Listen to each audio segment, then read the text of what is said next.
We good. Oh, wow. Okay. All right. All right. What's going on? Okay. All right.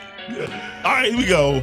We're live. Episode number 168 of the Truck Rate Podcast. We have an honest and necessary conversations that you might not be having at your local Sunday morning service when you're back along with Fred Green and Jay Blunt.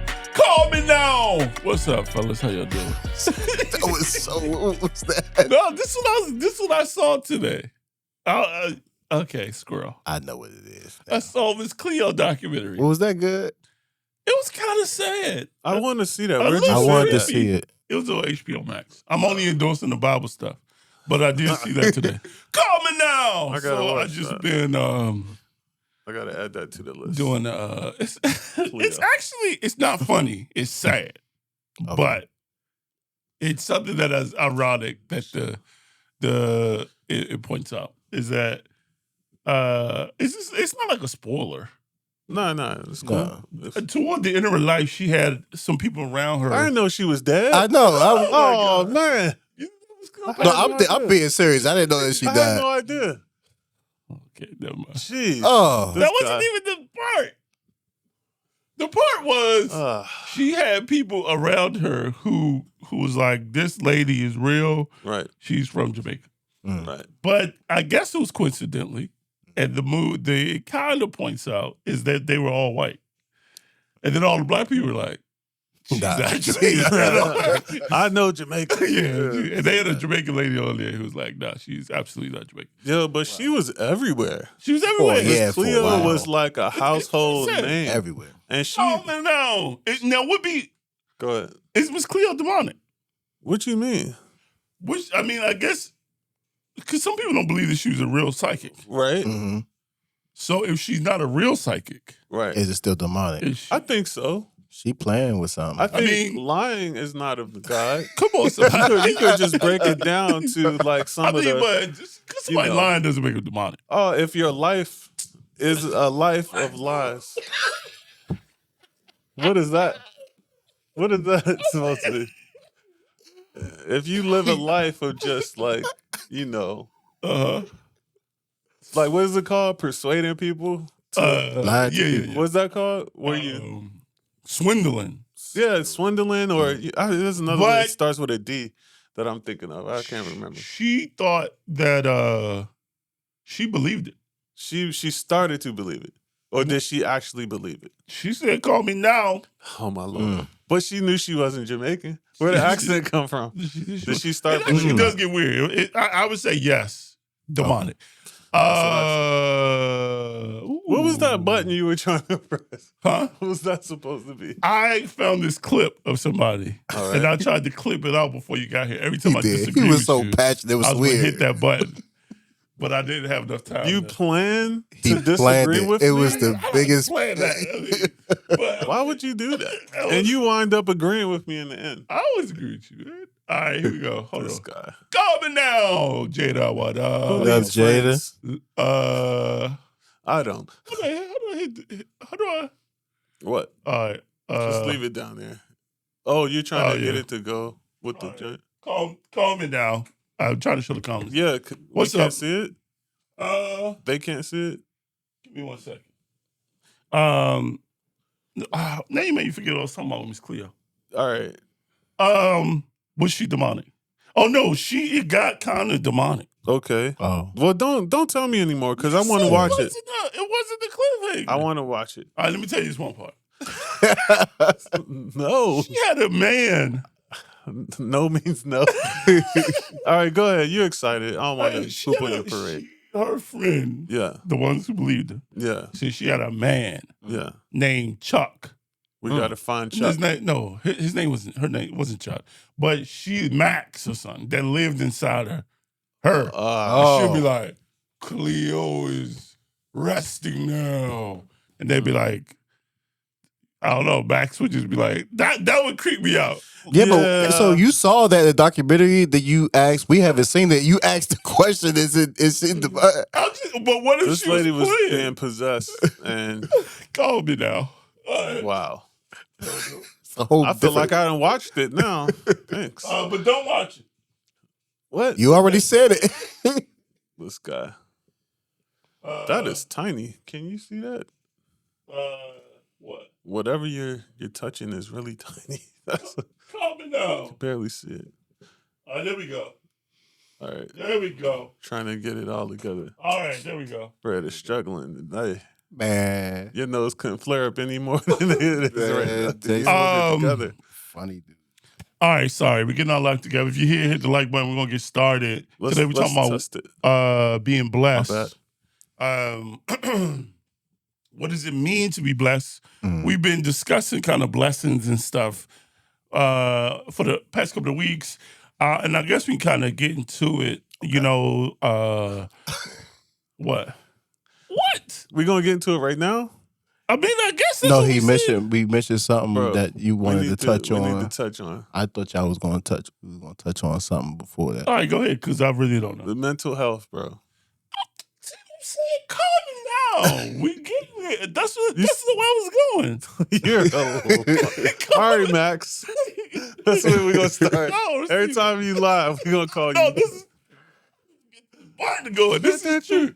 All right, go ahead. Call me now. If you're here, hit the like button and then call me now. But no, now you done messed up the transition. All right, we're gonna We're get into talking about being blessed and what does Uh-huh. it mean to be blessed. Uh-huh. And I do think that this does enter into an unfortunate situation that's in the news about DJ tWitch, who recently looks like committed suicide, which was pretty shocking. I wasn't super familiar, but I mean he's huge. He's everywhere, and it seems to be like of a big effect. One of the things that it's just a very unfortunate situation. It makes people think about it. I noticed, and maybe this is just my weird brain, but like I guess you can't say suicide anymore. Really? Why? I didn't know that. Like I heard some people say self-transition Come on, and people.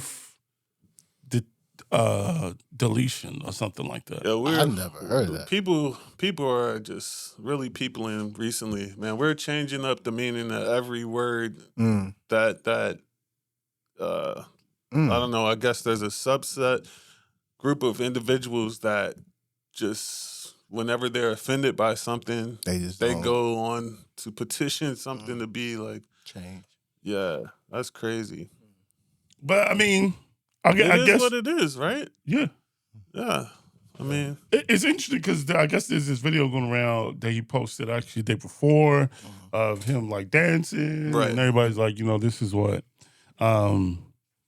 anxiety and and things like that look like.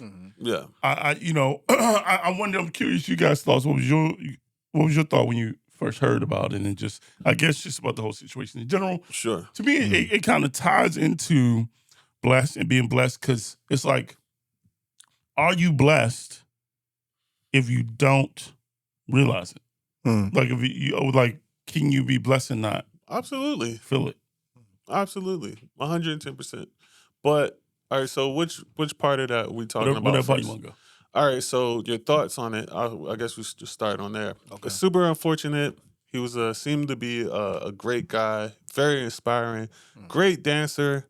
Like he was a beast, and he was good before people even really knew who he was. I think he was starting a few films, or at least he was just a beast. And I talked about it with definitely. I was talking with my daughter about it just before I got here, and I was just thinking, and I responded to someone's post about who will inspire the inspiring. Who checks on the helper, who helps the helper, who makes the guy who makes everyone laugh, who loves the lover. Those individuals usually get the least amount of attention because they're not kicking and screaming or crying out. Yeah. Like kind of like the squeaky wheel gets the oil type situation. And I think it's one of those like let's say you notice that this is an analogy I guess just popped up. Let's say you're driving a car, before you get in, you notice one of your tires look low, right? So because that tire looks low, it has to look low a lot for you really recognize. You know, you won't notice maybe 1 or 2 pounds per, Yeah. So you'll put air in that one tire. But it would be wiser to go around and check the pressure on all 4 tires, right? That is more beneficial. You get there's a lot that goes around with not having your tires balanced, with getting the most out of your car, and gasoline. But I'm just mentioning that because we only really pay attention to what is obviously wrong. Yeah. So when you look at the one of him dancing and things like that, say, well, this is what this looks like. I just think we have to be better at just checking in on one another. And then 2, being honest about how we feel. Like when you ask someone how they're doing, ask twice. Yeah. Ask twice. Go ahead, No, I'm curious your thoughts on that because I feel like sometimes you can ask 3 times. You could, but don't stop asking. Just keep asking. And I think that eventually, a person might not open up on the first time. They might not open up on 10 times. But I think it's just important for someone to know that someone at least cares enough to ask. Yeah. I think there's value in that as well. I don't think that, getting the answer, your kids might never say they love you back for years. But how important is it for you to say, or your kids to hear that you love them? Not just see it, but hear it as well. Yeah. And so if you're doing something just to get a response out of it, then, it's kind of like that. So it's more important that it's done than it is than what you get back from it. But just keep at it. Yeah. So that's the first part. I could keep going, but I'll give the floor to.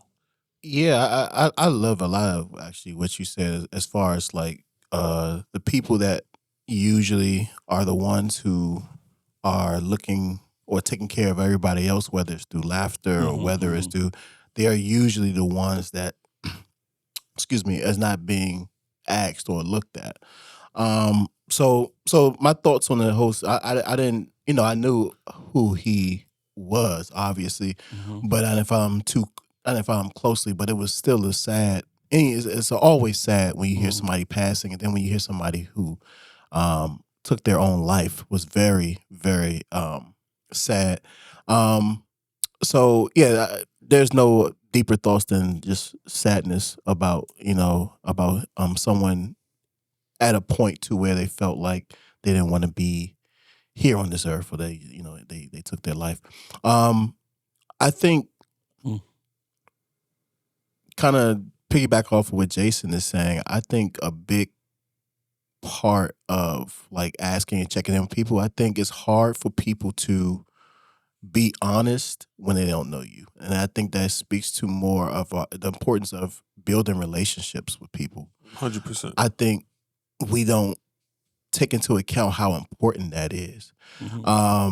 I know for you guys do a great job with that, because I am one of those people, if you ask me how I'm doing, my naturals, it's like I'm good. But you guys do a great job of saying, are you good? Then you guys ask more questions. It may not be like, are you sure you're good? It's not necessarily like that, but it's just like, well, how's work? How's this? And then it gets me but because I have a relationship with you guys, it's like, all right, well, family life is good, but work is kind of then you get into X, Y, and Z. Next thing you know, you talking more about a situation, how you really feeling, the true feeling. So I think it's so important to develop relationships with people. I think that's a lost art, or that's a lost form of connecting with each other as human beings, because we have this. We're so used to connecting to each other via text messages or Instagram or social media. It's so important for us to learn how to connect with people. And I think that will help when we talking about asking people how they doing. I think it's easier for somebody to let their guard down if they feel like they could trust you, feel like you care. So I think that's very important. Yeah. What you got? I just wonder, what is a real solution? Because I feel like there's this fake, I shouldn't say fake, But there's this reactive solution, Right. which is like the social media thing, like, and people, posting all this stuff, which is cool, but like, well, what is really going to help? What is really going to make a change? And I don't know I wonder if it's deeper than, even what we are willing to sacrifice. You know what I mean? I think even from like a Christian perspective, we say, well, the answer is Jesus Christ. Amen. The answer is Jesus Christ. But what does that look like? What does that require of me? I guess all around. And one, in my own perspective, what needs to change? Because I personally have never gotten to the point where I have thought about suicide, but I have gotten to the point where I could see where I could get to that point, if that makes sense. Yeah. So like when I first, like you understood it. yeah, even it though you didn't. made sense to me. Like when I first started having panic attacks, like my whole family would be asleep and I'll be up, like just literally just like trying to not freak out. And I remember thinking like, I cannot do this for the rest of my life. There's absolutely no way I could do this every day for the rest of my life. Because it was torturous. And in that moment, I just remember thinking, oh, I see how or why somebody would consider that, because this feels like this is a nightmare. And I think like, so but it's just something that needs to be a deeper conversation amongst, because I mean, as Christians, we like to say, that's because they don't got Jesus Christ. But I mean, and not that because someone is a pastor, they have Jesus, but it's a fair amount of pastors that have committed suicide. That's because they're the ones helping everyone else. Probably, yeah. Go ahead. Good. I think so I don't think there's there's no like one size fits all solution per se. I do think I think community is necessary. Yeah. I think that in the community, all of that, it takes time to do and takes time to build. I think without it, you won't have the relationship portion. You won't have the trust portion.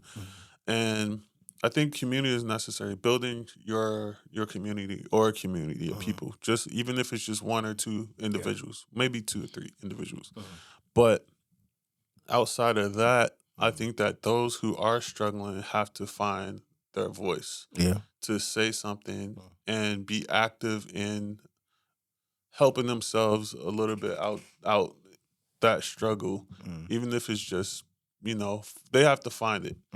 The second part of that is that I had to learn that the individuals who were close to me weren't always equipped to help me in that area. So oftentimes we expect the people who are closest to us to be able to do those things for us, but they're not always equipped to do that. And so there's disappointment that comes with that expectation of having someone close to you not be able to provide that particular need. And so when I learned that those individuals weren't equipped, it took away the expectation from them. And so I didn't have that disappointment, etc. I just had to find someone or someones who were equipped to handle that particular area. And so it's not always the people who are close to you who are going to do the work. They're not therapists. They're not psychologists. They're not, you just never know. Yeah. So I think that oftentimes the people that we do reach out to are probably the people who we're closest to. Go for it. I wonder now, and that's why I'm grateful for this community. I'm grateful to be able to have these conversations. Again, if you're here, if you can just go ahead and hit that like button, it just allows more people to join us, not for our own ego, but it just lets more people know we're live and we can continue to have this conversation because I think it's an important conversation. And the thing that comes to mind, I had to figure out the best way to word this, but like, I think there's also responsibility is not the word, and I'm just asking. I think we need to talk. I don't know if it's our perspective. So I feel like whenever something like this happens, Right. Yeah. because it's such a horrible thing, Yeah. we don't really want to talk about what could a person do different to not get to that point. But because I feel like maybe it could feel like you're blaming the them, person. and then often we talk about what people could do around them, which I think both conversations are helpful. That's interesting. Yeah, absolutely. Because I wonder if it's our perspective. Like I said, when I was first having anxiety, my perspective was that this would be forever. Like I could not walk from one place to another without feeling like I'm going to die. And it's this is dramatic, but it's the best kind of description. It's like with waterboarding. The thing that makes it so horrible is that your lungs, brain, body, everything feels like you're drowning, but you're not really drowning. So you never really drown, but you have all the kind of terrifying actions of someone that is drowning. And so with anxiety, for me, when it was like feeling like I was dying, I would have all those feelings of someone who is dying or who's aware that they're dying without actually dying. And that was torturous. And from my perspective, I didn't really see an end to it. But praise God, there was and is an end to it. But I guess I wonder, like, is it like our perspective here that makes our world so dark? Like, I don't want to put it on him, and I know it's not a money thing, but it's like there are some really blessed people who are taking their own lives. Yeah, absolutely. Yeah. And so it's like, what is it about our perspective that makes it so? Yeah, I agree. I've been there where you've been, like thinking you were going to die. Nothing was happening. There was no reason for it. I haven't experienced that. That wasn't like my experience, like day to day. I have experiences, so I understand what you're talking about. Like it's overwhelming. Yeah. It's overwhelming. I just like burst into tears, filled with emotion, because I just knew I was about to die. Didn't know how or why. I've even been suicidal. Even been suicidal, and like I just was trying to figure out how to end it. Yeah. You know, had everything, all the tangibles of a good life. I knew it was just a rough moment. I like walked from Virginia to Montgomery County, Maryland, and back. Wow. Like it was just Took a long walk. Yeah. And just trying to figure it out, like that whole time. Yeah. You know, I even documented it, but I'll show it to you guys one day. But it was just a rough time. Yeah. And when that moment happened, the truth is that, like, when we talk about perspective, there was nothing else that was around except that thing that was causing the feeling. Everything else kind of got drowned out. And I'm not sure, like, just looking back, I'm not sure how I think my pursuit was just off. My life, what I was pursuing in life was just off. I just don't think I was pursuing the right things.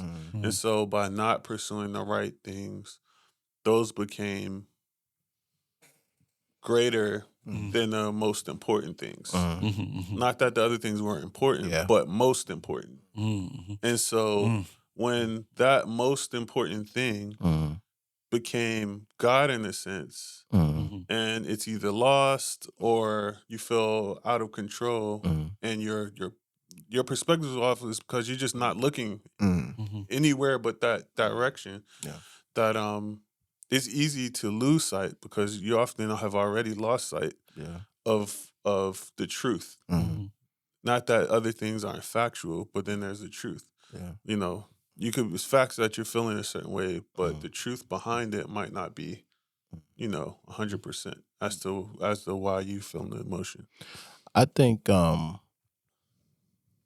for me, I think it comes back to community again. Yeah. As far as like the individual, how can we avoid getting to that point? I think that's the question that you was probably ask. I think so much.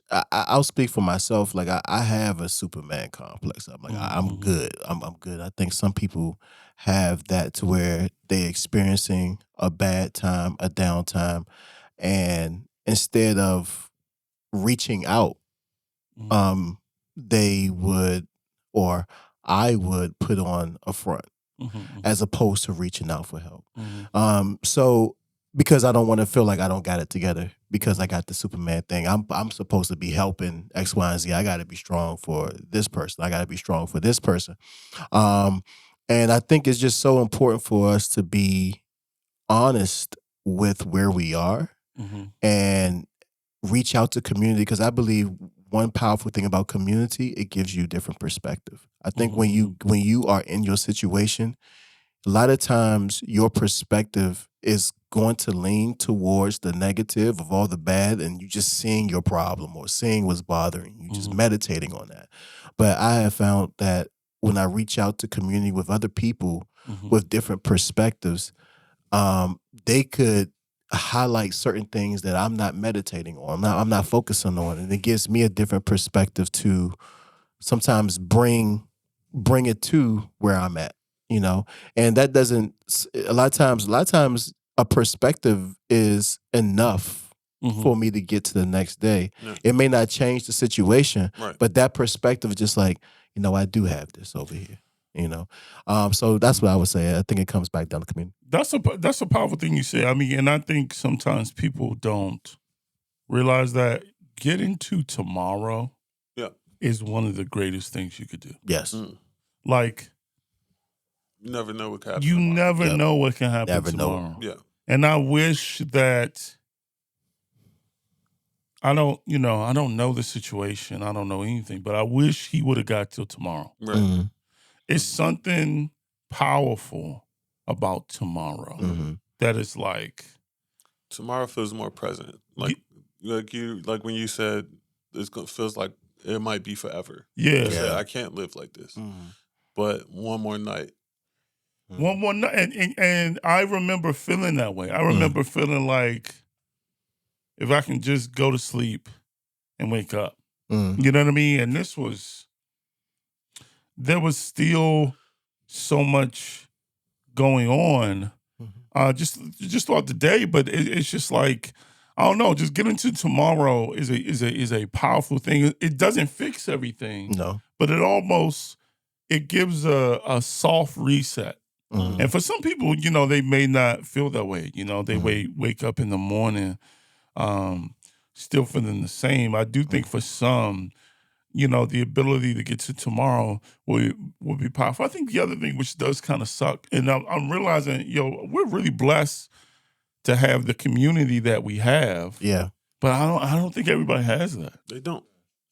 And yeah, and I guess, and I think I think if you have a good community, you should hold on to that. Yeah. I think, and use it and take advantage of it. Yeah. I think there are a fair amount of people who don't have anyone to call, or just the people that they would call just wouldn't help.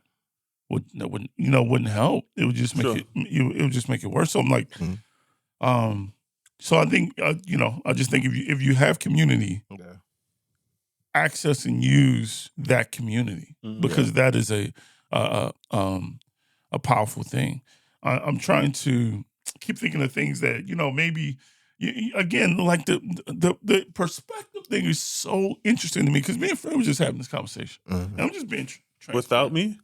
Yeah, we were like, free Jason. I was trying to find this button. It took me for like 5 minutes to utter the words, I have my own business to Fred like 30 minutes ago. Because it just doesn't feel real. Well, what does real feel like? Well, that's kind of the thing. Like, and one of the things that we kind of talking about, like, hey, I got your know own business, that's what bro. that's what I was saying to him. But That's what's up. This is the thing, though. It's so true. You got that only matters depending on your perspective. So, because let's say like you have this perspective of what owning your own business would be like, right? And so you can have your own business, but it doesn't feel like what you thought it would feel like, right? So you don't even really feel like you have your own business. And I think like there's so many people who are taking their own life, but they have what somebody else, I guarantee, has taken their own life because they didn't have. And it's just a sad cycle of overwhelming perspective. It's like we're devastated because of what we don't have, but there's someone else who is devastated because of what we do have. Yeah, I said this during a Bible study that someone somewhere is praying for your worst day. Yeah. Like they're praying for your worst day would be an amazing day to them. Like if only I would have to worry about this. Yeah.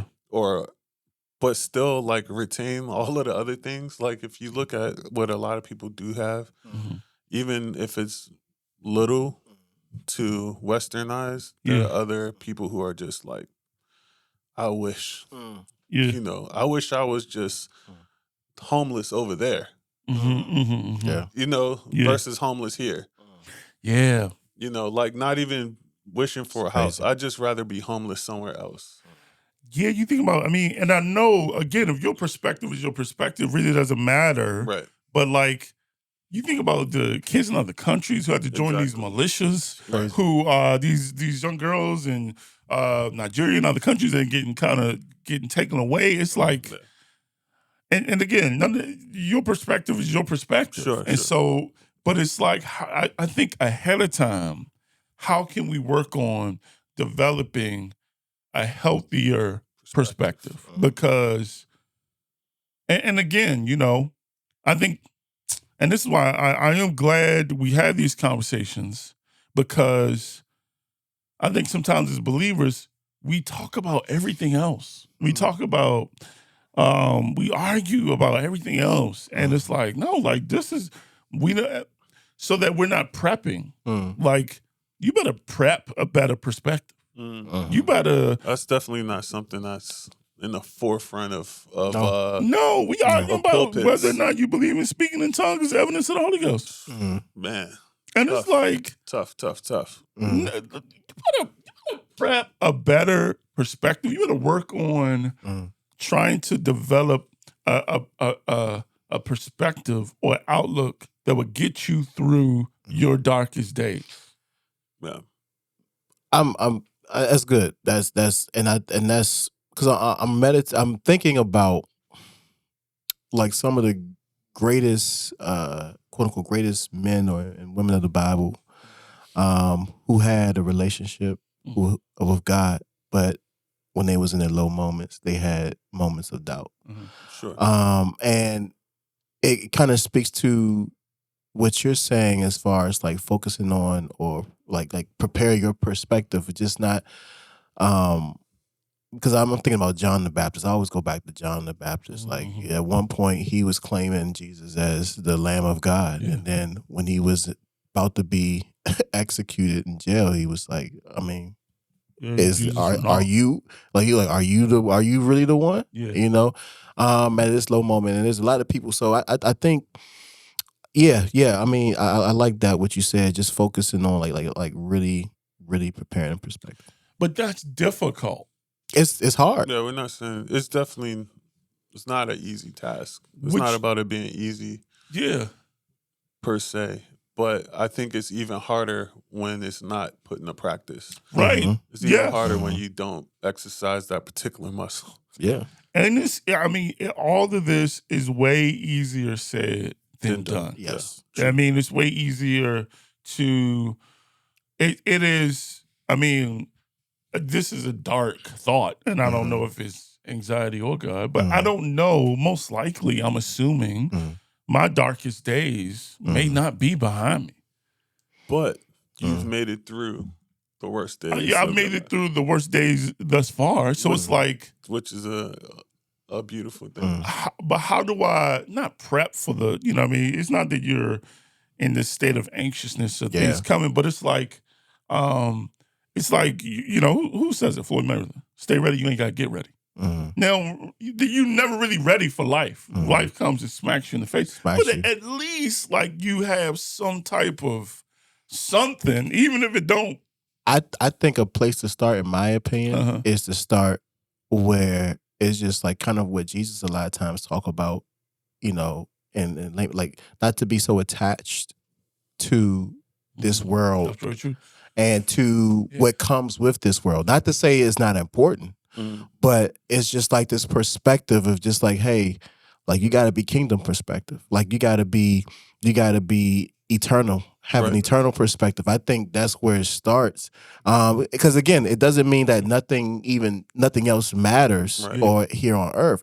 But Jesus said it, like in a lot of places, he was just like, you know, like I didn't come to send peace. I came to send sword. Like it's like this like if you're gonna put your hand to the plow, like he was like saying, hey, like this thing, like it's about me. Like let your heart like in your mind be entrenched in heaven. Like it's just like this constant reminder of just like his perspective was like, hey, don't get caught up in this here. This stuff is important. This stuff is great. We definitely messed up on that.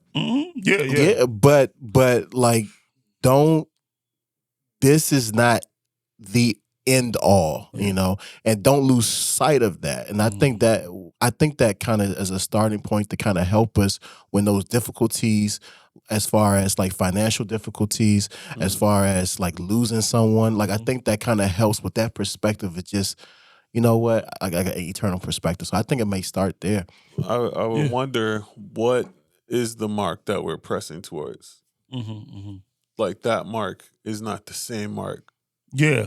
Heck, it's not the same mark. So our finish line is here on earth. Like it's unfortunately where it shouldn't be. Like I think our finish line is here, like crossing that finish line here on earth, where like it should be like eternal, like an eternal finish line in heaven. And I think we lose sight of that. I just want to say, and we can go to the comments, like, and I think like one of the things we don't believe is that the pursuit of something is better than the achievement of it. So it's like, again, we have this pursuit of, we're all like, hey, when I grind, I'm gonna get this thing, and you get it, and then you realize how empty it is. I mean, or how difficult it is. You know what I mean? I think about like even like marriage. I know I met my vows. Yeah.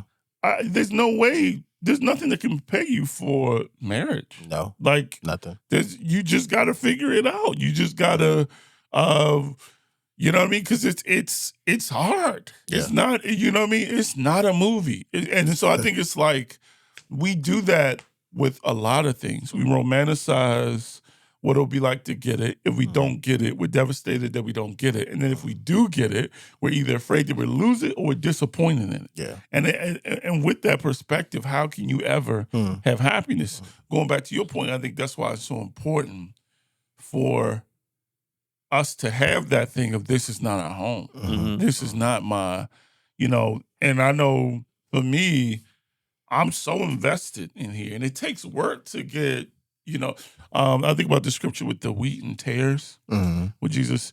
It's like these two grow up together. They look so familiar, the thing that is of God and the thing that is of the earth, that they're so intertwined that, like, you know, he says, don't even separate them yet because they're so close that you actually might take the tares. And so it's like, how do we continue to grow so that we begin to separate from the world? And then the last thing I want to say before the comments. All right. And this is probably bad advice. All right. Let's hear Disclaimer, it. bad advice. Okay. Let's hear it. For the most part, and I don't know if people believe this, in life, you can start over. Like, I mean, you can freak your life up pretty bad outside of maybe a couple of things. I mean, it sucks to start over. Oh, yeah. I said this was bad advice in the beginning. But I mean, it sucks to start over. But like, you can like, I mean, we're getting older. And I remember thinking 30 and 40 felt so old. Yeah. But like, most likely we'll have a whole nother 20, 25, 30 years to live.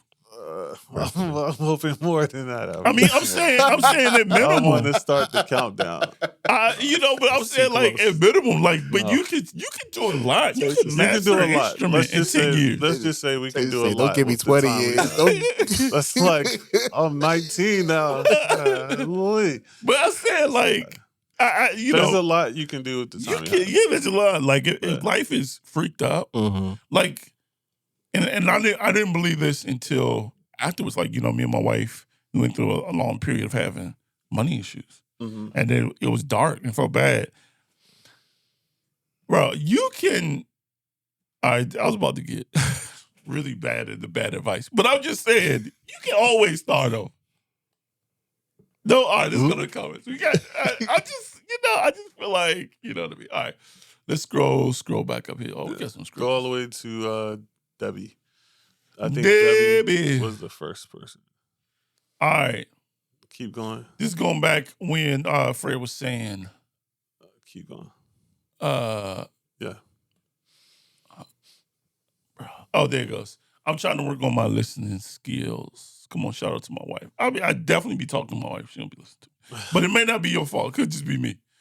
It happens here on the podcast all the time. Asking with the intent, I really want to know. And that's the thing, like, I think sometimes we were going back to, we were talking about having community and talking to each other. I think like, I think one of the concerns is like, do you really want to know? Do you really care? Who cares? No. And then, and again, I think some people don't have healthy communities, which, I think that's something else that maybe you can be intentional in. Yeah. Like, I don't really know the solution to not having a healthy community. I think you got to create it. You can't wait for one to come around. That's good. You can't wait for, and that's if you care. You got to care enough to do the work. Don't wait till it's too late to start doing the work. Call me now. If you don't have, if you wait till you don't have the energy to do it, then you won't do it. So while you have the energy, it's kind of like what's it called? What kind of preventative maintenance? Create the community now while you're healthy enough to create it. Don't wait for one. Don't wait to get invited to one. Just start. And if you're in a good place mentally, you can start with being the person who asks for it, because when you need it, you'll have it available to you. And I want to piggyback off of that. It just like we said with everything else, it's easier said than done. It is hard to build community with people with different personalities, people with that could be selfish. But that doesn't give us an out to not do it. Like it's going to be hard, but it's important. I mean, we all heard this before, but I just been thinking about this more and more as we talk, is that when God created fishes and animals, and he created Adam, and then he said, this is not good. Out of everything, he said it was good. But still on my line, bro. But my line. I know. But he created Adam and said this is not good. And then he created Eve. So I think that it's not good that man should be alone. And I think it's important. Even Jesus had community. Right. Like he was the Son of God. Like Jesus had community of people that he walked with and did life with. And he really told them what was going on. He really told them what's going on. He called them friends by the time towards the end of his life. So if anybody thought that it was just like, yes, it was a teacher-student relationship, but there was a budding relationship that was being built over there. So Jesus had community. So I think in a short time. For that short period of time. Exactly. And even though he was focused on what he needed to do, that didn't excuse or eliminate the having community. And I think sometimes we don't put the importance of like say that thing like, yeah, I know I need to do that. But we just keep let it go past. Like, no, I know I need to do that. I need to be intentional about creating community. And then when there's failures, because there will be failures in trying to build that community, it's not an excuse like, well, see, this is why I don't try to build community. It's like, that was an L, but let me continue because this is so essential to my life. And so I just wanted to say that too. No, I think one of the things that made me think so is, and again, this might be a little blasphemous. Not blasphemous, I think it's true. Yo, you're made in the image of God. You know, we've been walking through the book of Ecclesiastes, and one of the things that he says a lot in there is, please the Lord, find work that you enjoy, and then find moments that you enjoy. If you can do those things with your life, you'll win. You'll win, but I think you also have freedom in that. So it's like, you could, you know, there's like this thing that people say now. I saw Jack Harlow say this thing that was super blasphemous. He was like, yeah, y'all can be on that Jesus Christ or God stuff, but I'm on this manifesting stuff. I know I believe about manifest. There's just like this thing where people are like, I'm manifesting. Look at this. Freak that. But I do think you can create. And I do think that is difficult, right? But it is possible. Tomorrow morning, I'm gonna get up. I have a say in, like, you know, they say exercise is good for your mental health. Yeah. Exercise is good for your body. I have a say in the type of body that I want to create. It doesn't just have to happen to me. Now, it's difficult to do that. Very difficult. And I don't feel like doing that. But I cannot pretend like I don't have a say in that. And whether it's your body, whether it's community, whether it's your perspective, whatever it is, you are made in the image of God. God is a creator.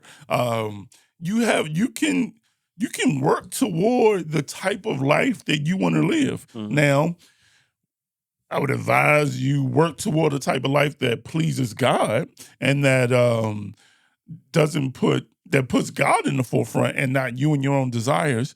But within that, you have some what am I trying to say? You have a sense of movement and freedom where it's like, yo, please God, find work that you enjoy and take moments of enjoyment. Like, we live I forgot who said it, but we live in the United States of anxiety. But you don't have to. You can choose to, you know, I think about my brother.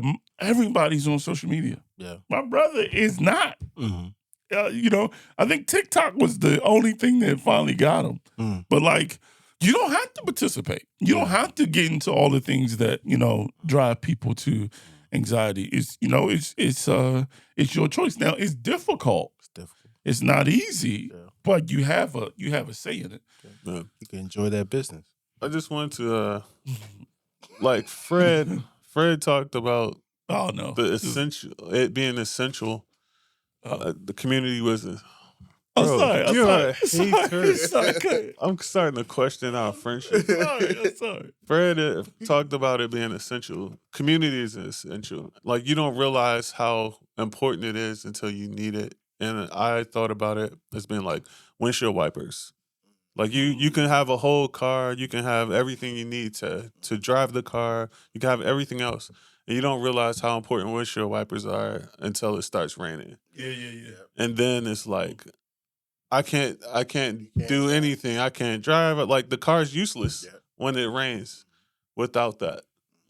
So I felt like, you know. Yeah, that's good. I like that. Like, community is important in that regard. All right, let's go to these comments. Yeah, here. let's keep going.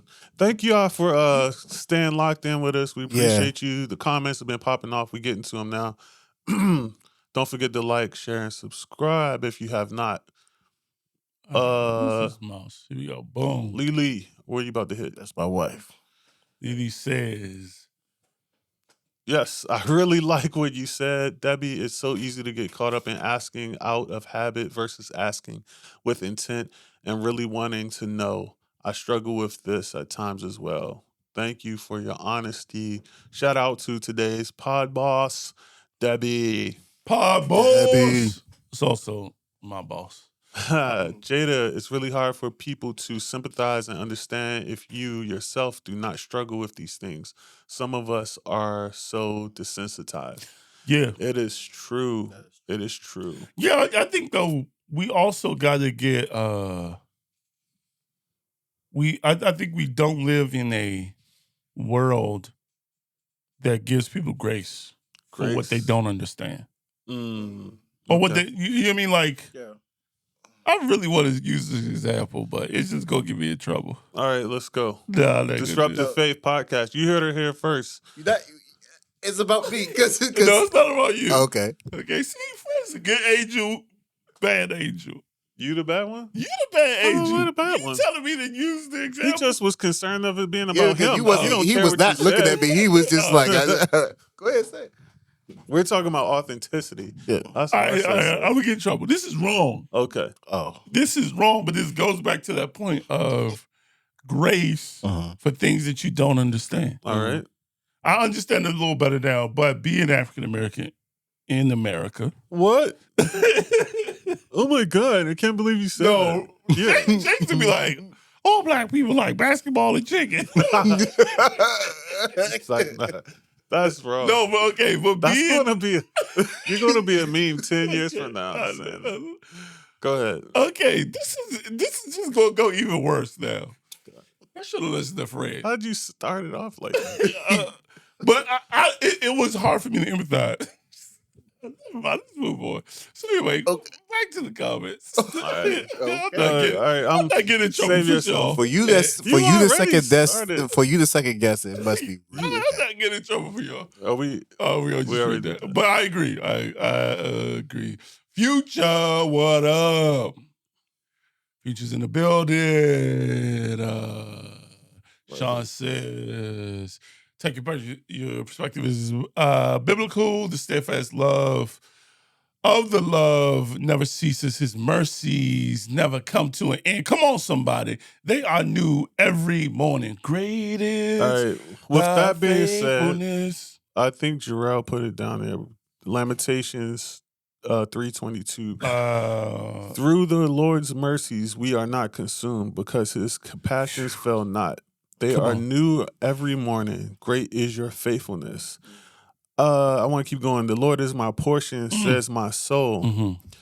Therefore I have hope in him, which I think is fitting. That part is fitting as well. So the Lord is my portion, not these other things. So we were talking about our Mark. He's my proportion. Not proportion. Portion. You hungry? Go ahead. Am I? He's my side with fries. He knows how to. Yeah. The Lord is good to those who wait. We talked about getting to tomorrow. Who wait for him. It's a great scripture to quote every day. To read. The soul who seeks him. Our responsibility. This is good. It is good that one should hope and wait quietly for the salvation of the Lord. That's powerful. Well, what's that again? Lamentations? That's Lamentations. I read 22 through 26. Yeah, man. How often do we say that? The Lord is my portion. We got to read that one. You got to read slow because you can just get caught up on the greatest thy faithfulness. Start singing. That's how you do. You got to read that one slow and then personalize it a little bit. Because man, that's the thing. Great meditative. Like I feel like we live in a generation of what's the big deal, and if it's not hurting nobody, then what's the problem? And I think that this is the problem. That as believers, when we look at not spending time with God, when we look at subtle compromises that change our perspective. When we look at getting influenced by perspectives that are focused on self, we think like, what is the big deal? And I think the big deal is that all these things add up and they begin to shift the way we see life. Yeah. So and then all of crazy. a sudden, we're like, Man. we're jacked up. You know, that shift thing and the what's the big deal? Like, I just got this analogy. Like, we're like a shift over a short distance won't matter that much. But tiny shifts over a long distance will put you so far off your intended target. Like if you keep saying what's the deal and each what's the big deal is just 1 degree off. And if you do that for your whole life or even half your life, like how far off will you be from that target? Like I think it's the little things that we ignore that affect our perspective that are just easy. Like if our boat, like if a huge wave isn't like, crashing us, but if there's just a little bit over a long distance, that's how subtle, things could change if you're not, mindful. And it feels like such a big gap to get back. Yeah. Yeah. Like you made these subtle shifts, and to get back feels so like, like such a jump. And I think the other thing is there's so much comfort around that. You know what I mean? Like it's like if you make these shifts away from God, not only have you distanced yourself far away, but all around you is comfort. All around you is like, man, look, you can either go this whole distance back from how far you came, or you can just chill on one of these closer, easier destinations. And I feel like, I don't know, it's a difficult thing. And I think as believers, we have to work on and get used to and practice doing difficult things. And we have accepted a gospel that does not require us to do difficult things. All the difficult things we tell ourselves that Jesus will do for us. God will do for us. And so it's like, if it's difficult, God will do it. God will give you the strength. And indeed he will, but we don't really know what give us the strength looks like. Yeah. Sometimes giving the strength is, this sucks, but I'm doing it That's anyway. that Philippians 4:13 without reading the rest of the scripture. Yeah. And realizing who wrote it. Yeah. A man who was martyred and and died, and where he wrote it. Where he wrote it is And the who tough he's part. writing it to. And you know what I mean? It's that clip art preaching that and perspective that I think shifts us away. Can I say something? Yeah. I think No. no. This is a great. It's actually making me reflect for myself. It's like I think we get so caught up in the deception of like, because the funny thing is, like you saying, like those little small shifts, and we miss the target. It's so crazy. Like the scripture that you read in Lamentations, like the things that we want or the things that we desire, it's in God. Like he gives that, and it's just so crazy how it goes back to Adam and Eve. It's just like to not, instead of trusting in what God is providing and resting in what God's providing, is taking for yourself and defining like this redefining that and trying to chase that, and when we get so off course because we're chasing the things here. So our perspective is off.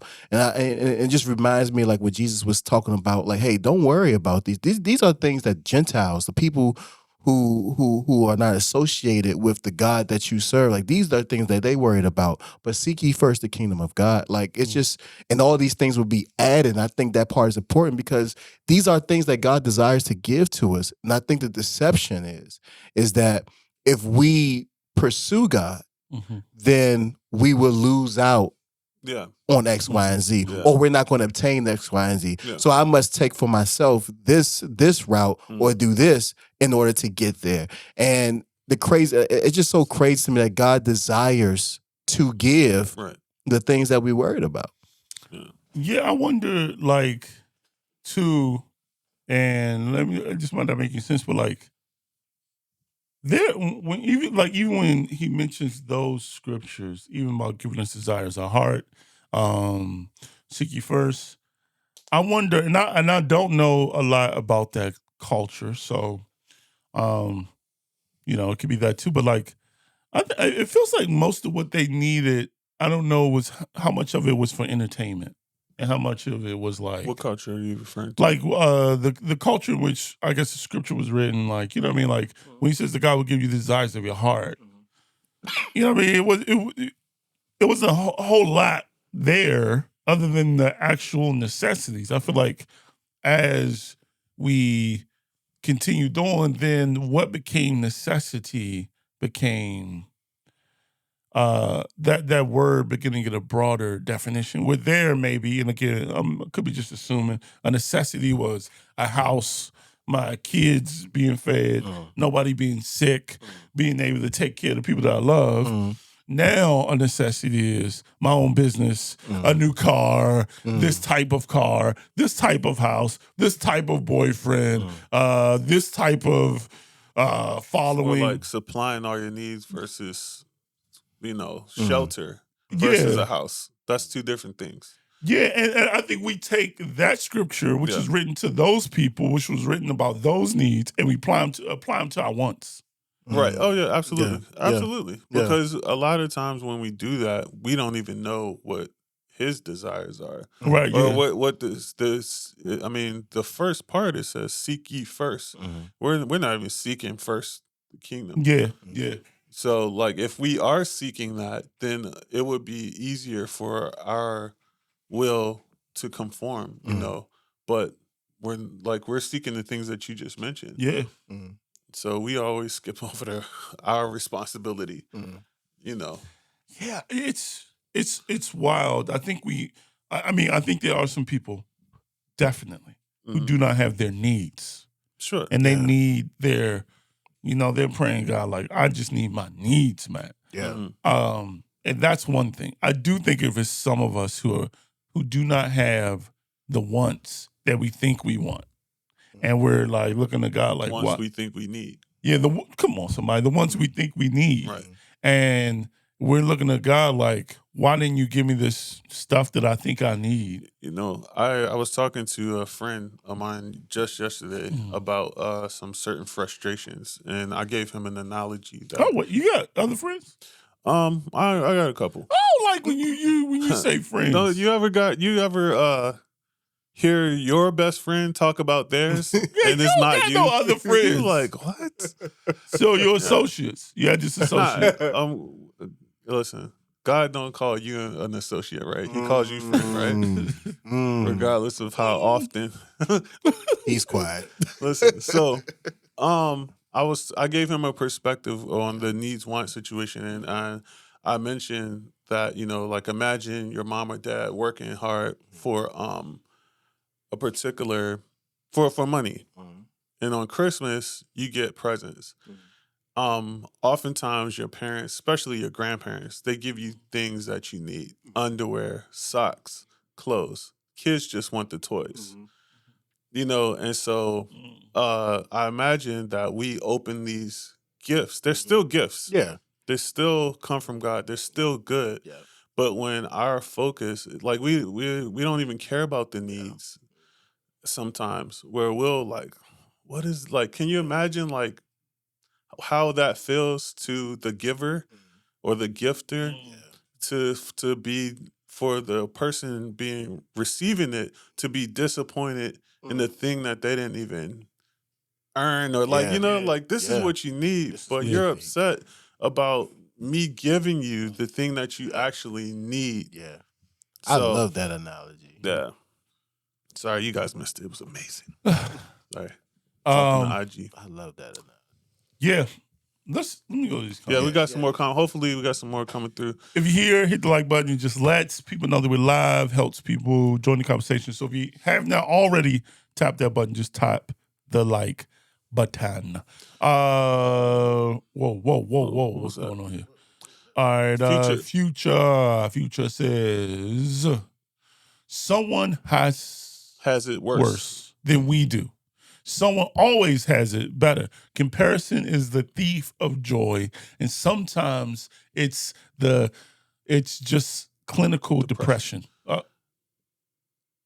And what you do or don't do doesn't matter. Yeah. Doesn't matter. That's very true. Yeah, and I think it's I think that's I think that's perspective. Yeah, that's perspective, and that's being intentional on that working on yourself. Yeah, like so you can find out. Hey, this is clinical or this is situational. Sounds trivial, but you know what I mean. Like I think I think sometimes we let life just happen to us, and so we don't really even get deeper insights into stuff. Excellent point, Future. Sean. Can you read this next one, Fred? Can you see it? Sean Fenton says, I think one of the main reasons for why we remain in despair is that we cannot see any hope. If we were to live a life knowing all pain, trouble, and hurt, I need to bring that back. It's temporary. Okay, let me read that. If we were to live a life knowing all pain, trouble, and hurt is temporary, we can find ways to endure. Yeah. Temporary. Hope is powerful. Hope is powerful. Hope is powerful. Yeah. It can even work against you, working towards the wrong thing. Hoping you get the So hope is powerful. And I wonder. I feel like hope can be stored.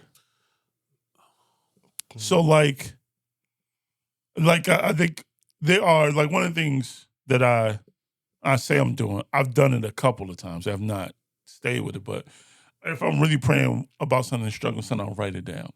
And then I'll write it down and then I'll go back a month, year, whatever later. Right. After it's resolved, and then I'll write what happened. Like, hey, this was the thing that you was worried about, but see how God worked it out. Those are I think those are kind of like monuments. Yeah, like those are and often in the Bible, God would tell people to put monuments to. And so I think we don't do that. We don't at all. Yo, that's powerful. We need to go back and start creating monuments. Yeah. Because when we are in despair, we have to be able to look back easily. Right. Sometimes it's hard to remember. Yeah. But if we have a place or a point where we can look back easily to remember what God did for us or even someone close to us, if it's something we can connect with, we know that either what God has done for us or what he can do in those situations. Yeah. We don't do monuments anymore. We have to create those. Yeah. Yeah, and I think being able to access those, because I mean, we pray for something, we freak out. God hooks us up, and then it's on to the next until we encounter something. We forget how faithful God is, and then pray, freak out. Yeah, I think that what was that? I think that hope can be stored. Like you said, we can have these monuments that we keep, and then also, and maybe this is just like thinking of it from a marketing perspective, like marketing, they try to find people that look like you that basically get this idea in your head that people like you do things like this, and that's how they market things to you. You can find stories of people who's in similar situations for you, collect those, and then in moments of your darkness, just begin to go over them, begin to relook, because again, the thing that's when we're talking about getting to tomorrow is perspective. Yeah.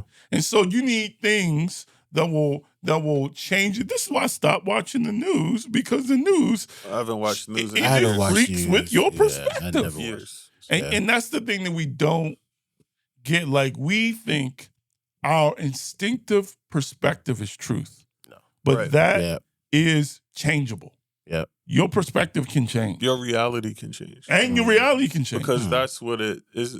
It's, it is perspective, but it feels like it feels like reality. Eternal reality. Yeah. But even your reality can change. Yeah. And if it's anything that this conversation has reminded me of, is that you do not have to be a you can be a participant in your life. Like life just does not have to You have happen. to be a You participant. have to. You have to. Life it doesn't just have to just happen to you. Well, this is the situation that happened. Yeah. And it is what it is. No, you can begin to store hope now. You can begin to find stories of people that are like you, that have been through similar situations, that have gotten through it. You can begin to remember all the other times that life was difficult. You thought that it was all over, that God got you through. Store these things up. Not that it's some quick fix, but it is helpful. Yeah. Right. It is. It could not hurt to be able to bring these things back up in your darkest moments and say,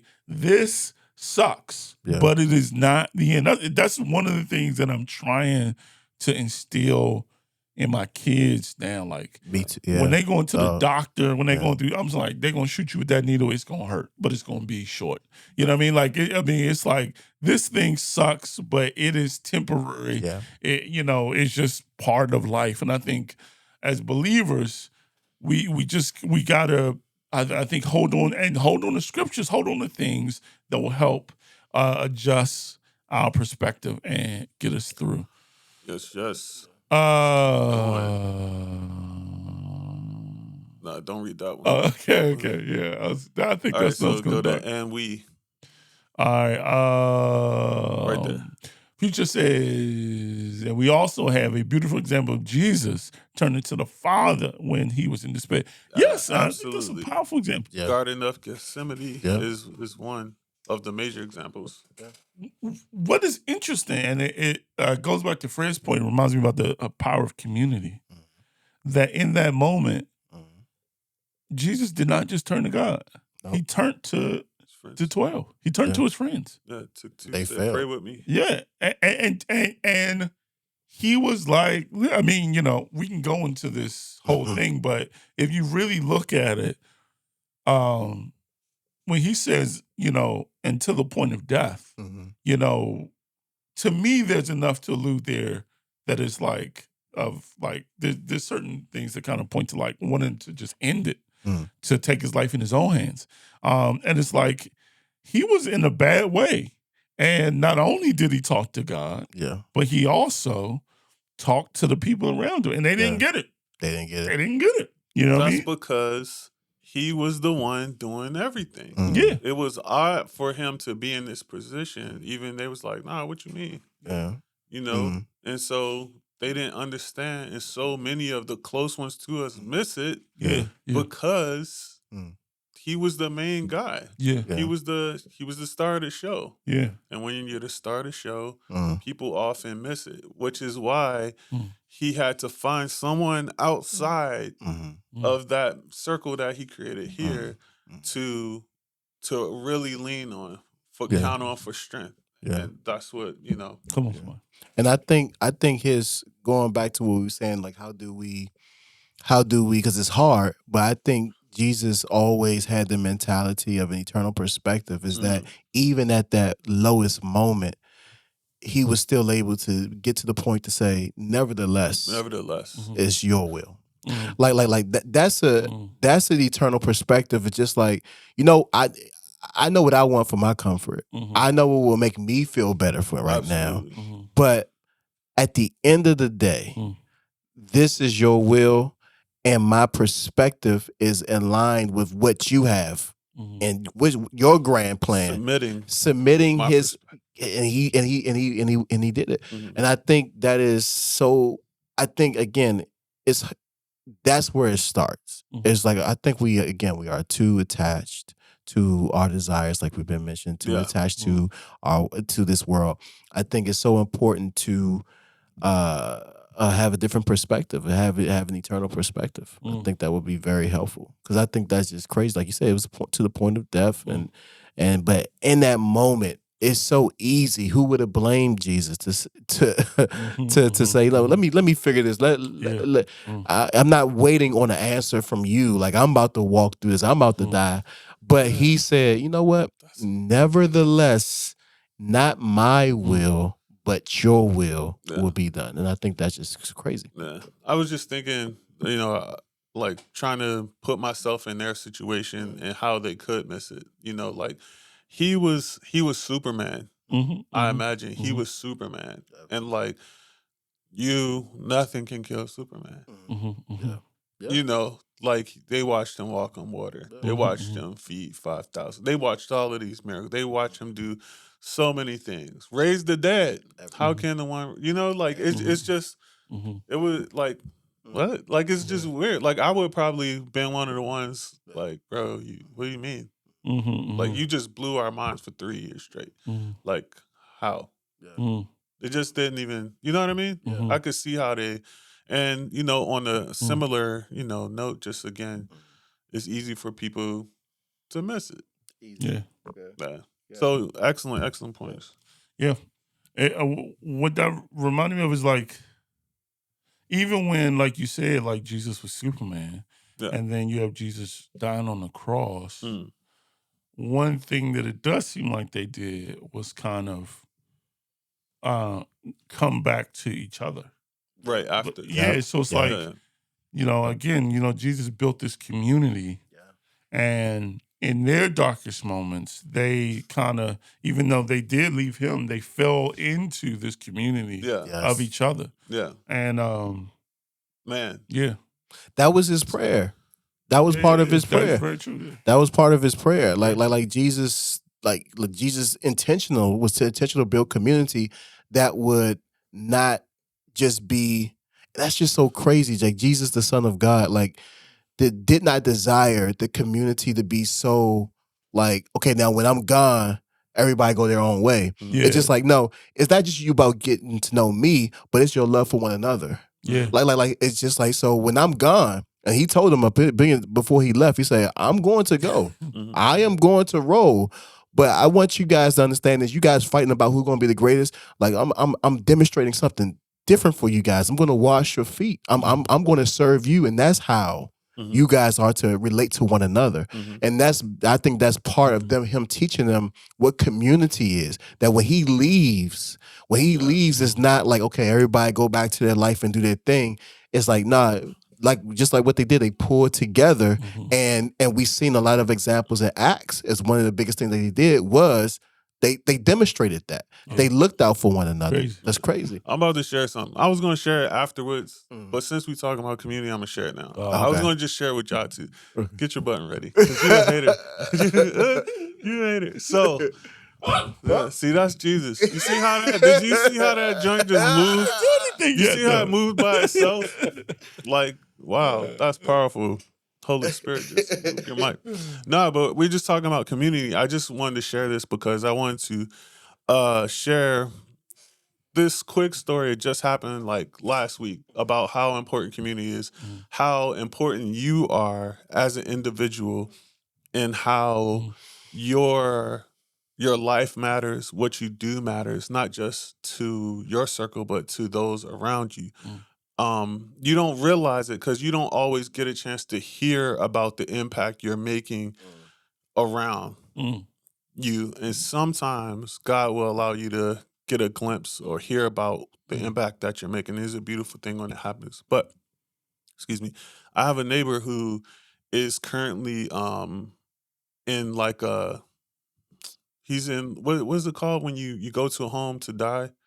Hospice? A hospice. It's like hospice care. It's like in between hospice care and like a hospital. But he's in hospice care right now. This is his third battle with like this crazy cancer. And I'm not even, I think he might be in his late 60s to just 70 something. And I called him to check on him, and he was crying on the phone. He said he thought he had died 3 times already. Wow. He was ready to go. He closed his eyes, and he couldn't believe he woke up.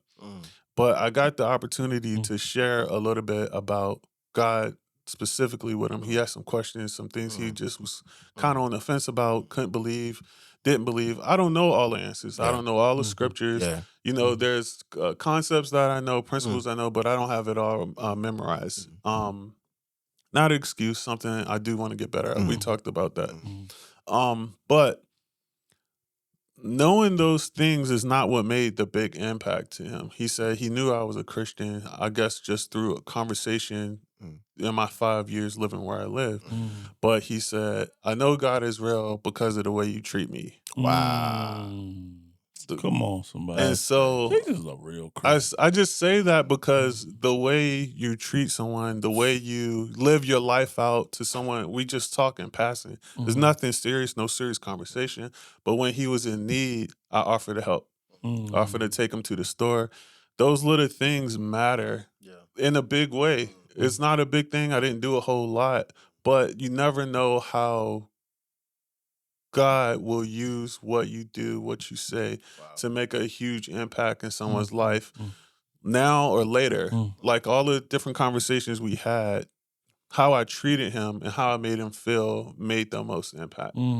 So I just said that because, you know, the 2 greatest commandments was love God and love your neighbor. Come on. So that's powerful. Yeah, I just wanted to add that because what we do matters. Our life here matters. How we use our life here all matters. It all matters in the grand scheme of things. And I imagine if we just treat someone off, what would that say about God to somebody? It didn't even say it said something about me. He said it said something about God. Wow.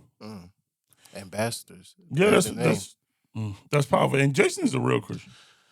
Finally, the I got truth another comes story. out. 168 episodes, and he finally. We were here one day, and here we were here. Okay, and Jason's phone rings, and it says "neighbor white car." Yeah. Who does that? Like Jason gets to know his neighbor, and then puts down facts about his neighbor. I don't know that. So that he would actually know them. And like the amount of random people that call Jason is powerful. That's true. I've been a witness to it. I talked to potential spam. Nah, I don't. You got the fact that they got your number is powerful. Yeah, that is, and that's a blessing, bro. Yeah, that's a huge blessing. Yeah. That is real Christianity. Not this fake stuff Ray be doing. It's like that. I couldn't help myself. All right, here we go. You had to get it out some way. Come on, Jada said, come on. One thing my dad is going to do is give a good metaphor. That's true. Metaphor J, what they call it. God is good. Jordan, what up? Jordan says, when God works in you faster than some of your family or friends are comfortable with, community is everything. Absolutely. Yeah, I agree. Like, community is key. A Future says, what? What is this supposed to mean? Jay, y'all have done 180 shift. Okay. If you shift. keep ignoring it. Oh, okay. What was that too? I don't know. We late. Hey, man, you'll have done the whole 180 degree shift. We were talking about that 1%. Okay. I thought he was throwing a slight at me. No. Okay.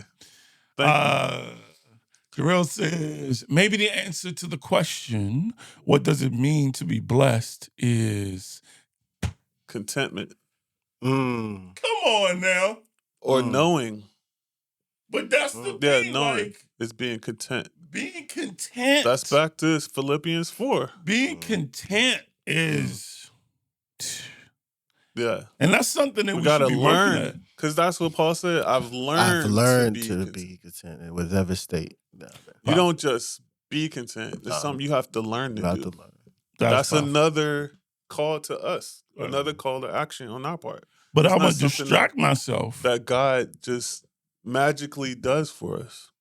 I'm going to distract myself from learning how to be content by arguing with you. Because comfortability is more important than contentment. Come on, somebody.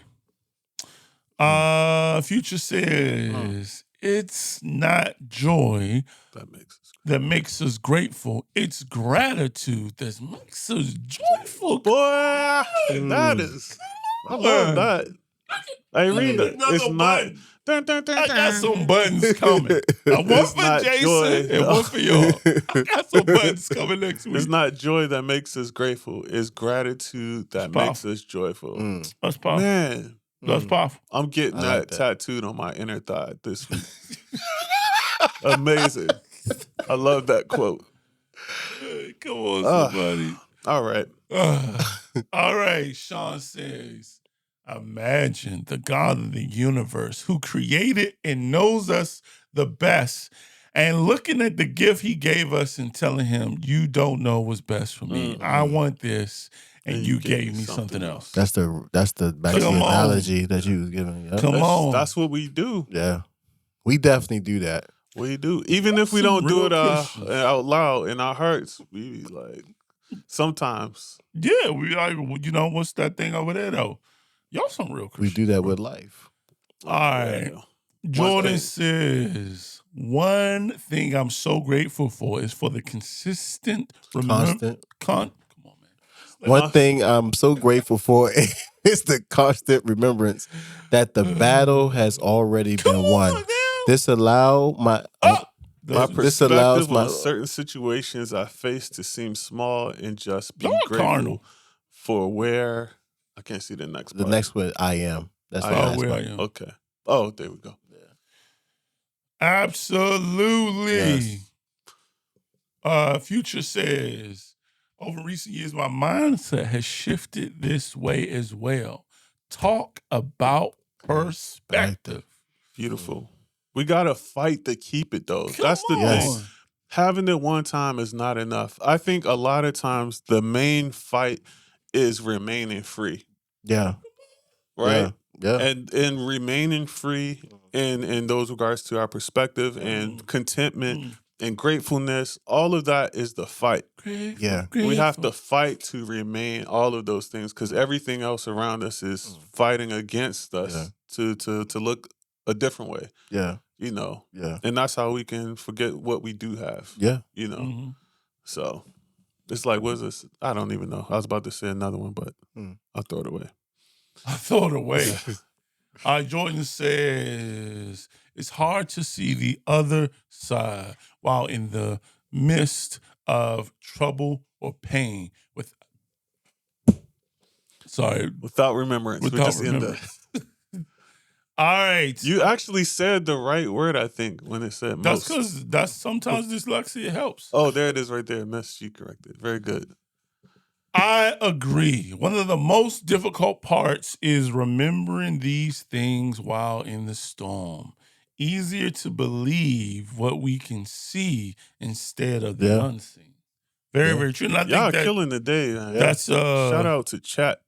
Yeah. Disrupted faith. Come on. Future says. Hold on. We can skip that. No.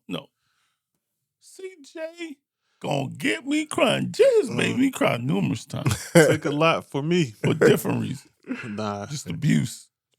But I think that's going back to some of these comments. I love these comments. I think that's why it's so important to constantly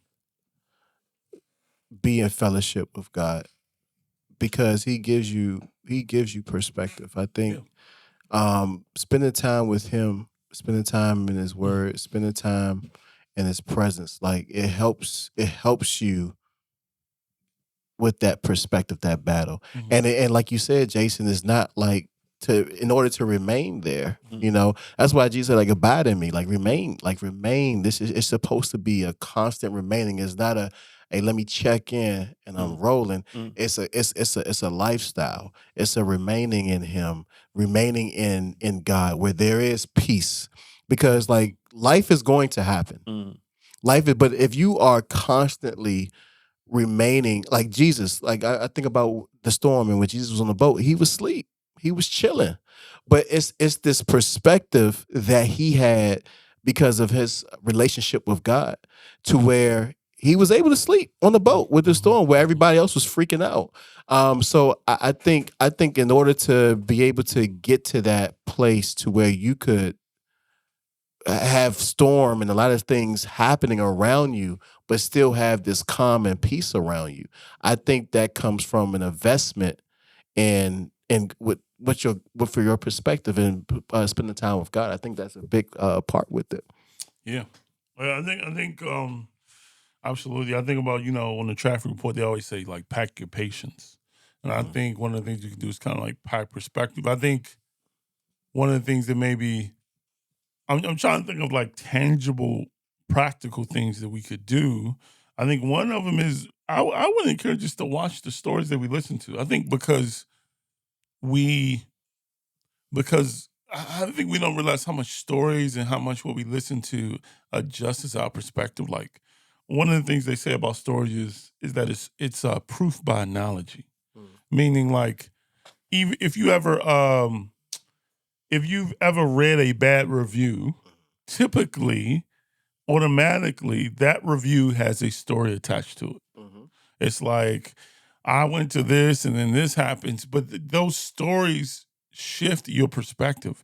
And I think we live in a time now where media and social media and people have realized the power of stories, that there's always this influx of new information and new perspectives. So it's like, this is a dark kind of way to end it. Just tap me out. Where's my button? I need a thunderstorm button. What's a thunderstorm? Just like okay. thunder every time I'm storing up buttons. I'm gonna thunderstorm button too. But like, and this is what I hope doesn't happen here. But in Malcolm Gladwell's book, The Tipping Point, one of the things he talks about, I forgot, it was this island that was having a lot of suicides. And they were having like people get mad at their parents and then literally like kill themselves as revenge. Japan. To their parents. Was it Japan? I know there's like a forest in Japan. Forest. I know there's Japan is an island. Yeah, but it had a weird name. It might have been an island near Japan. You know, islands. But they were having the rash of killing themselves. And the long story short of what happened is, as the news began to report on these things, in more people's mind, that became an option. So it's like, it was like, hey, this happened to such and such, and then they ended up killing themselves. And then that kind of became more of an option. So I think like we do have to not live in a bubble, but we do have to be mindful that how much of what we watch influences us. And it even expands our options or our thinking. So I think like, again, trying to think of tangibles of things that we can do different. I think packing things that will change our perspectives. Being a good Christian, come on, Jay is a bad person, but he's a really good Christian. And you know what I mean? And like, it must be Jay night. Jay, never mind. But like, I think that's a powerful thing. Like getting to know your neighbor, yes, and getting to know people, yes, and being a light and being hands and feet. Sometimes that gets you even off your own problems. Just being the light for somebody else. But I don't know. That's it. Anything else? God bless y'all. Love y'all. If we don't see you for Christmas, wish you all a happy holiday. Yeah, Christmas is like next 2 weeks away or a week and a half. Next Sunday or Sunday, 2 Sundays from now. My wife was having this conversation. Christmas is not next week. It is next week because it's a Sunday. Yeah. Okay. You think you can't say next week to Sunday. So this is the type of stuff my wife has to deal with. Oh, okay. I'm just saying. Well, it's next week for me. It's 2 weeks for y'all. It's but no. All right. Anyway, see you at Christmas. So we gotta talk. I don't know how much longer we'll be here toward the end of the year. I guess I'll talk to y'all soon. All right, but we love and appreciate you guys. Yes. Sean says, who's in Canada? Shout out to Canada, by the way. Shout out to Canada. That's why in Toronto, if someone commits suicide on a train or subway station, they don't report it in the news. I had no idea, because I could see how that would influence more people to do it. But I mean, it's just weird. It's a weird balance. But yeah, I think it's like, listen, the things that we hear, the things that we see definitely adjust and influence our perspective. I think that's why it's so good for us to be in the Word. Come on, somebody. Pastor Green, anything else? No, I love y'all. I appreciate you guys. You guys are a blessing. Next week is when is that? Are we gonna be here next week? I don't know. When is Christmas Eve? Christmas Eve is on the Saturday. Next Saturday. So next Friday is Christmas Eve. Oh, Christmas Eve. Oh, we might be here. I don't know, but I think we'll be here. All right. Tuesday Bible study. Going through Ecclesiastes. Sometimes Ecclesiastes is all right. Squirrel. All right. Anything else? Nope. All right. I'm sorry. Oh, that's right. I was about to go on a tangent. All right. Love you guys. Appreciate you. Without any further ado, we are. I feel like I'm going to get this up. Love, appreciate you guys. We are out.